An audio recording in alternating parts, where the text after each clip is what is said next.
Hi అండి, అందరికీ నమస్తే. వెల్కమ్ టు మై ఛానల్ దేవి కడలి. ఈరోజు మీకు నేను మీల్ మేకర్ పకోడీ చేసి చూపెట్టబోతున్నానండి. చాలా క్విక్ రెసిపీ ఇది. దీనికోసం ముందుగా ఒక స్టవ్ మీద ప్యాన్ పెట్టుకొని దాంట్లోనే మనం వాటర్ పోసుకోవాలి. వాటర్ ఇంత అనేం లేదు, జస్ట్ మనకి సోయా చంక్స్ బాయిల్ అవ్వడానికి సరిపడా వాటర్ వేసుకొని సోయా చంక్స్ని బాగా బాయిల్ చేసుకోవాలి. బాయిల్ చేసుకున్న తర్వాత వాటిని డ్రైన్ చేసుకొని అందులో వాటర్ అంతా స్క్వీజ్ చేసి ఒక బౌల్లో తీసుకోవాలి. డ్రైన్ చేసి తీసుకోవాలండి. డైరెక్ట్గా స్క్వీజ్ చేస్తే వాటర్ అంతా మీకు రాదు. సో డ్రైన్ చేసిన తర్వాత వాటిలో సరిపడా ఉప్పు, పసుపు, కారం, గరం మసాలా, అల్లం వెల్లుల్లి పేస్ట్ వన్ బై వన్ వేసుకొని బాగా కలుపుకోవాలండి. దీనికి వాటర్ ఏమి యాడ్ చేయాల్సిన అవసరం ఉండదు, ఎందుకంటే సోయా చంక్స్లో ఉన్న వాటర్తోనే సరిపోతుంది, మొత్తం అంతా మిక్స్ అయిపోతుంది. ఇలా మిక్స్ అయిన తర్వాత దీంట్లోకి బాగా కలుపుకోవాలండి. పైకి కిందకి చేసుకుంటూ కలుపుకోవాలి, కిందకి ఉండిపోతుంది.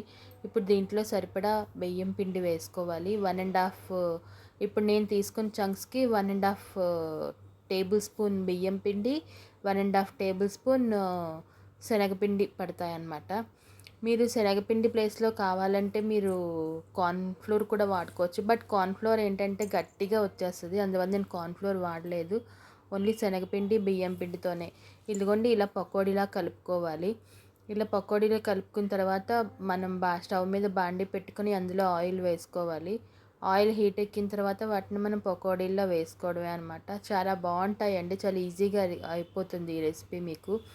దేన్ని సోక్ చేసుకోవాల్సిన అవసరం లేదు, మనం ముందుగా ప్రీ హీట్ చేసుకోవాల్సిన అవసరం ఏమీ లేదు. డైరెక్ట్గా మనం జస్ట్ సోయా చంక్స్ 2 మినిట్స్లో ఉడికిపోతాయి. ఆ ఉడికిన వాటికి మసాలా అంతా కలుపుకొని మనం డీప్ ఫ్రై చేసుకోవడమే. ఇక్కడ స్టవ్ మీరు హైలో పెడితే లోపల సోయా చంక్ ఉడకదు, సిమ్లో పెట్టిందే అది కుక్ అవ్వదు, ప్రాపర్గా కుక్ అవ్వదు. సో స్టవ్ని మనం మీడియం ఫ్లేమ్లో పెట్టుకొని కుక్ చేసుకోవాలి. మీరు హైలో పెట్టి కుక్ చేస్తే కనుక సోయా చంక్స్లో ఉన్న స్మెల్ ఉంటుంది కదా, అది పోదనమాట, అది ప్రాపర్గా బాయిల్ అవ్వక. సో దీన్ని మీడియం ఫ్లేమ్లో పెట్టుకొని మనం ఫ్రై చేసుకోవాలి.